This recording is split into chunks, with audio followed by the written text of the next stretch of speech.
Apocalipse 2, versículo 12. Apocalipse 2, versículo 12. E ao anjo da igreja que está em Pérgamo escreve: isso diz aquele que tem a espada aguda de 2 fios.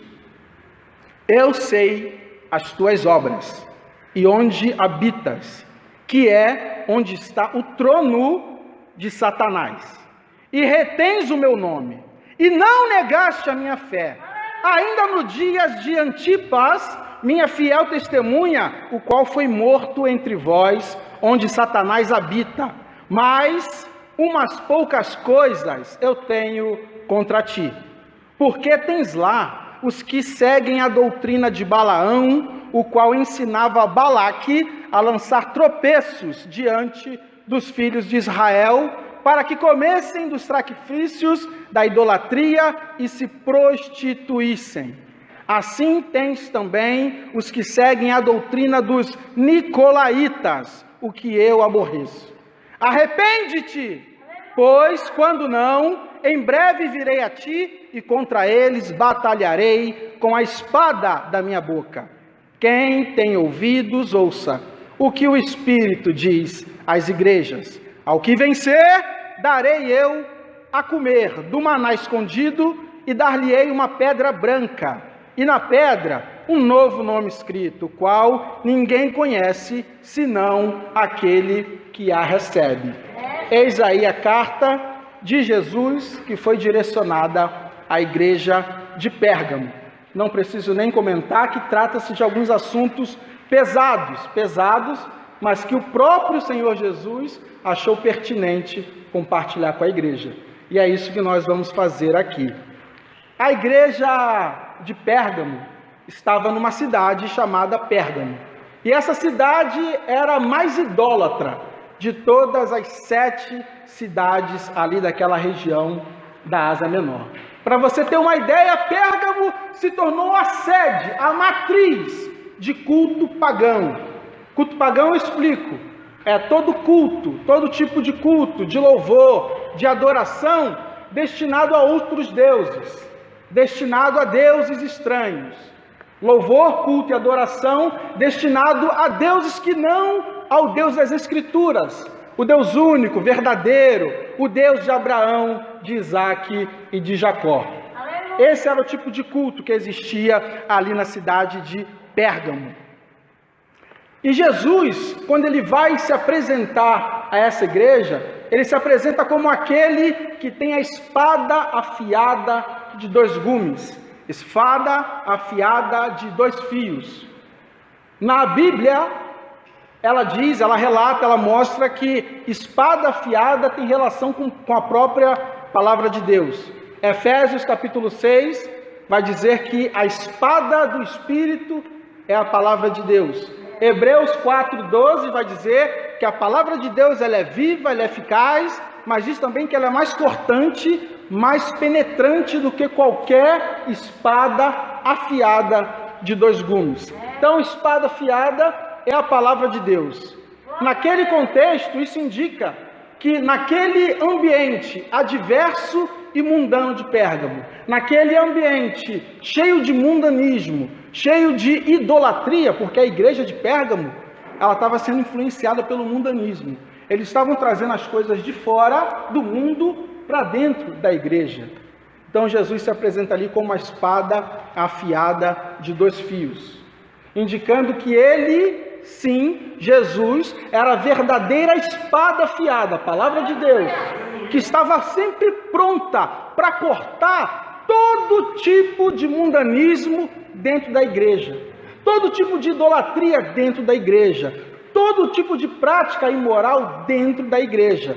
Jesus, a palavra de Deus, a verdadeira espada afiada de 2 fios, corta. A palavra que corta o pecado, a palavra que corta o mundanismo, a palavra que corta a idolatria. Então Jesus se revela ali como a verdadeira espada afiada de 2 fios.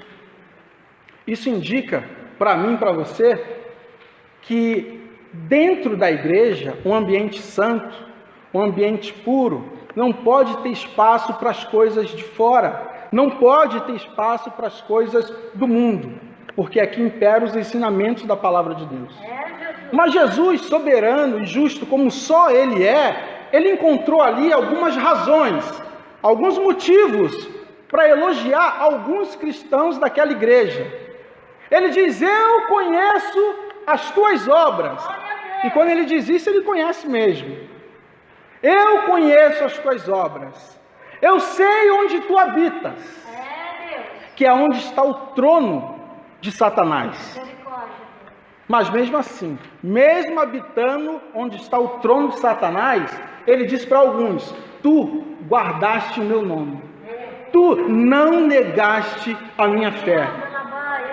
Não há a menor dúvida que o que chama mais atenção nesse elogio do Senhor Jesus é o fato dele afirmar que ali, naquele lugar, estava o trono de Satanás. Trono de Satanás. Já pensou isso, irmão? Você habitar, você viver, você morar, você congregar onde está situado o trono de Satanás? A teologia tem duas linhas de pensamento acerca desse trono de Satanás. A primeira linha é uma linha de um trono realmente físico. Essa linha se baseia na ideia de que Satanás sempre exerceu poder e influência maligna através de governos e impérios humanos, físicos. Mesmo que nos impérios assírios, babilônios, medo-persa, nessa visão Satanás sempre esteve ali exercendo seu poder, sua influência, estabelecendo o seu trono nesses lugares, que sempre estava em oposição a tudo que era de Deus, tudo que vinha de Deus. Essa é a primeira linha. A segunda linha está em respeito a um trono meio que no ambiente, na atmosfera espiritual. Isso porque ali em Pérgamo existia altares e mais altares a cultos pagãos. Existia ali em Pérgamo cultos demoníacos, cultos satânicos, cultos e mais cultos a deuses estranhos. Era culto a Zeus, era culto a Atenas, era culto a Dionísio, e toda essa inclinação a cultuar e adorar deuses estranhos fez com que Jesus afirmasse que no ambiente espiritual estava ali situado o trono de Satanás. Trono de Satanás. Imagine você, está no lugar onde está estabelecido o trono de Satanás. Mas o que mais importa aqui é que mesmo num lugar como esse, Jesus elogiou alguns daquele lugar, dizendo que tinha ali ainda pessoas que retiveram o nome do Senhor, pessoas que não negaram a fé. Isso quer dizer que não é o lugar que vai determinar o nível da nossa fé no nosso Senhor. Não é o lugar que vai determinar o nível do nosso evangelho. Não é o lugar, não é o ambiente, não é a sociedade lá fora que vai determinar o padrão espiritual que nós vivemos. Porque quando nós nos revelamos como os crentes fiéis ao Senhor, independente do lugar, é possível sim guardar o nome dele. Independente do lugar, é possível sim guardar a nossa fé nele. Independente do lugar, é possível se manter fiel aos princípios estabelecidos pela palavra dele. Só que Jesus dá ali também uma repreensão. Como nem tudo na igreja são flores, você sabe disso, Jesus repreende alguns ali dizendo: poucas coisas eu tenho contra ti. E Jesus vai ali mencionar a tolerância daquela igreja, daquele povo, com dois tipos de doutrina. Doutrina de Balaão e doutrina dos nicolaítas. Balaão, certamente todos aqui já ouviram falar, é aquele mesmo Balaão da mula, no qual a mula de Balaão viu o anjo do Senhor, a mula de Balaão obedeceu o anjo do Senhor, enquanto que Balaão estava cego espiritualmente. Mas a história de Balaão aqui diz que existia um rei chamado Balaque. Isso está em Números capítulo 22. Um rei moabita chamado Balaque. Ele, com medo do povo de Israel, que era mais numeroso e não parava de crescer, ele queria destruir o povo de Israel. Então ele vai lá e contrata um profeta Balaão, para amaldiçoar o povo de Deus, Balaão aceita a proposta e vai lá amaldiçoar o povo de Deus. Mas quando ele chega para amaldiçoar, Deus não deixa. Deus coloca as palavras na boca dele e ele abençoa e o povo de Deus cresce. Quando ele volta para Balaque, Balaque fica indignado, fica nervoso. Ele faz uma nova proposta, oferece mais coisas. Balaão aceita e vai lá de novo, amaldiçoar o povo. Quando ele chega no monte para amaldiçoar, não consegue, porque Deus não deixa. E começa a abençoar e o povo de Deus cresce. Olha, que tremendo. Quando ele entende que definitivamente não tem jeito, não tem como amaldiçoar aquele que Deus escolheu para vencer, aí eles tiveram uma ideia. E é aqui que entra e que nasce a doutrina de Balaão. Qual foi a ideia, Márcio? Balaão, como conhecia Deus, já que não dá para amaldiçoar esse povo, vamos fazer uma festa. O povo de Deus gosta de festa. Só que nessa festa, põe lá uma mesa, banquete com sacrifícios de idolatria. Nessa festa, chama mulheres, e vou usar o termo que está na Bíblia, chama prostitutas, moabitas, para essa festa. Porque aí, o povo que é escolhido, o povo que é separado, vai mergulhar na mesa da idolatria, vai mergulhar na prostituição. Deus não vai sair de cima deles, mas mergulhados no pecado, eles saem da proteção de Deus. Não preciso nem dizer que não deu outra. Foi isso que aconteceu. Então, doutrina de Balaão é tudo aquilo que induz o povo que é separado ao pecado. Doutrina de Balaão é tudo aquilo que induz o povo santo, separado, a virar as costas para Deus, para viver na idolatria, para viver na prostituição, para viver numa vida imoral.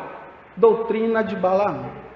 E não para aí. Jesus vai ainda repreender uma outra doutrina, se não bastasse essa. Qual é? Doutrina dos nicolaítas.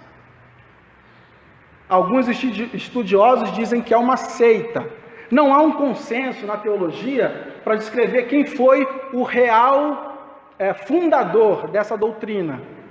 Muitos acreditam que trata-se de Nicolau, daí vem o nome, Nicolaitas. Nicolau, prosélito de Antioquia, é um dos 7 diáconos que está descrito lá em Atos capítulo 6. Só que o que se tem por certo, o que se tem por certeza, é que essa doutrina dos nicolaítas, ela também estava destinada a trazer um tipo de, usar a palavra do Douglas, um tipo de libertinagem nos assuntos sexuais. Libertinagem. O que essa doutrina fazia? Ela transformava a liberdade da graça dada por Deus em libertinagem do pecado. Não entendi, Márcio, vou ser mais claro. Para esse povo, para quem seguia essa doutrina, o adultério era normal, a prostituição era normal, a fornicação era normal, eles não viam nada disso como pecado. Mas nós, eu e você, cuja nossa fé está firmada em Cristo, nós precisamos seguir aquilo que a palavra de Deus diz. E a palavra de Deus é clara, através da boca de Jesus, que ele se aborrece dessa doutrina, desse ensinamento, dessa cultura, desse comportamento, rechaçando qualquer ideia, qualquer tipo de pensamento, que tais práticas sequer sejam aceitas diante do Senhor. Doutrina de Balaão, doutrina dos nicolaítas. Aí você está aí com essa cara de assustado, pensando, diante dessa podridão espiritual, que já tinha se instalado, eu não estou falando lá fora, estou falando dentro da igreja, duas doutrinas pecaminosas, Balaão e nicolaítas. Diante dessa podridão, Jesus faz ali um apelo. Arrepende-te! Arrepende-te! Porque em breve eu virei e eu vou combater com a palavra. Olha aí, é a mesma palavra, lembra da espada? Vai combater com a palavra, só que aqui é uma palavra que está relacionada com juízo, está relacionada com sentença, deixando claro para mim e para você que aquele que não se arrepender, Aquele que insistir em continuar vivendo em doutrina de Balaão, nicolaíta, não vai escapar do juízo vindouro do Senhor. Mas aos que se arrependerem, tem chance, hein?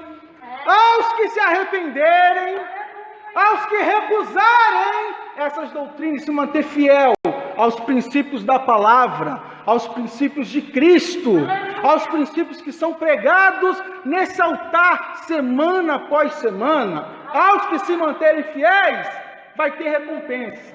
Não apenas uma, mas 3 recompensas. Eu já esperava que não teria muito glória a Deus, mas é o Senhor que está direcionando. Vai ter recompensa. Nessa hora vocês nem pensam na recompensa, porque fica impactado com o tipo de coisa que estava acontecendo dentro da igreja. E a gente vê que as igrejas de lá são iguaizinhas às igrejas daqui.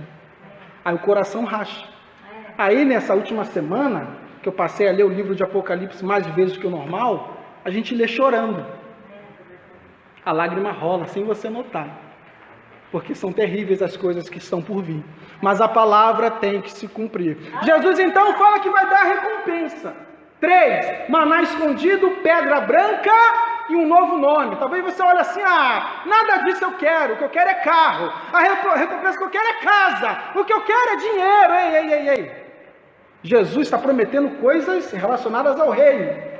Maná escondido, a primeira recompensa. Maná tem a ver com alimento. Lembra do povo de Israel no deserto? Maná é o alimento do céu. Maná é o alimento que vem de Deus. Maná é o alimento, a providência de Deus. E só terá direito a comer desse maná aquele que não aceita se sentar na mesa dos demônios.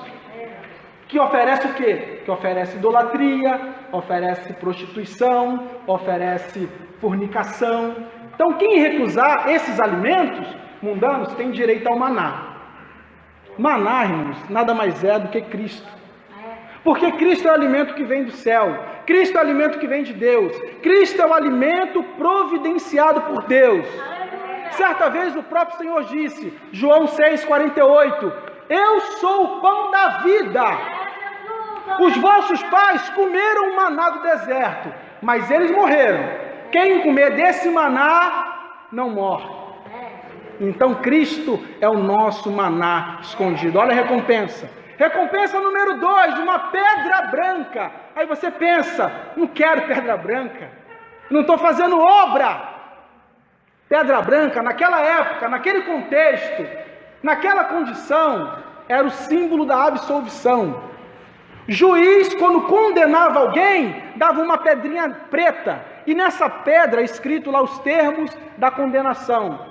Da mesma forma, quando alguém naquela época era absolvido, o juiz dava uma pedra branca, e nessa pedra escrito lá os termos da justificação. Se você é espiritual, você já pegou. Pedra branca é Jesus dizendo, olhando para mim e para você, ao que vencer e testificando, está absolvido. Esse daí pecou, mas está justificado. Esse aí está pago. Entre no gozo do meu Senhor. Terceira recompensa, um novo nome. Novo nome está relacionado com o nome que nós teremos lá na eternidade. Olha que glória. Nome que ninguém conhece, nem eu, nem você, mas Deus já tem todos eles anotados. Nome que nós teremos no céu. Novo nome na Bíblia tem a ver com nova história, nova trajetória, nova fase, literalmente nas mãos de Deus. Abrão, quando trocou o nome para Abraão, passou a estar definitivamente na mão de Deus. Jacó, quando teve seu nome trocado para Israel, passou a estar definitivamente nos braços de Deus. Eu e você, quando recebemos nosso novo nome, nós passaremos também a estar definitivamente nos braços de Deus, aonde o pecado não nos alcança mais. Aleluia! Essa é a recompensa que Jesus nos oferece. Tudo isso já é nosso por direito. Jesus já conquistou na cruz. Só que estudando essa carta, a gente aprende que alguns fiéis, alguns crentes de Pérgamo rejeitaram, abriram mão das recompensas poderosas que Jesus já tinha preparado para a sua igreja. Qual a lição que tira aqui? Vamos aprender com os crentes fiéis de Pérgamo, aqueles que mesmo vivendo num lugar onde estava o trono de Satanás, vocês não têm noção que é isso. Se sair hoje ali fora e evangelizar alguém na porta do mercado, já é difícil? Imagina numa cidade onde estava o trono de Satanás. Trono tem a ver com governo, trono tem a ver com autoridade, dando um sinal de que naquela cidade o poder, o governo estava na mão do adversário. Mas ainda tiveram alguns lá que se mantiveram fiéis e não negaram a fé no Senhor. Deus quer que nós sejamos assim. A sociedade lá fora pode estar um caos, a sociedade lá fora pode estar perdida, o mundo jaz no maligno, mas nós precisamos ser como os crentes fiéis de Pérgamo, defendendo o nome do Senhor, carregando a nossa fé e mostrando que nós cremos naquele que é o nosso Redentor. E o nosso Redentor vive, ele vive e ele reina.